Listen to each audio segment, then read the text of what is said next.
Hello guys, welcome back to this new short tutorial. I'm gonna show you 3 ways to fix Instagram or restrict certain activity problem.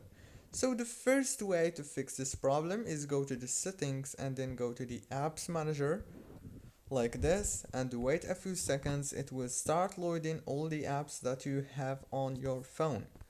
And after that, scroll until you find the Instagram app right here.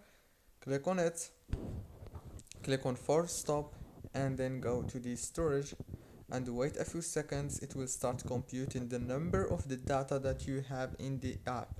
After it gets finished, then you have to click on clear data and clear cache and then go back, and that's the first way. The second way is you have to go to the Play Store or the App Store. If you have iPhone, search for Instagram and update it. And the third way and last one is go to the settings, go to the wireless and networks, enable the airplane mode and disable it. That's it guys, and if the problem still didn't work, then you may have the last chance, which is remove Instagram from your phone and re-download it. Don't forget to like, subscribe.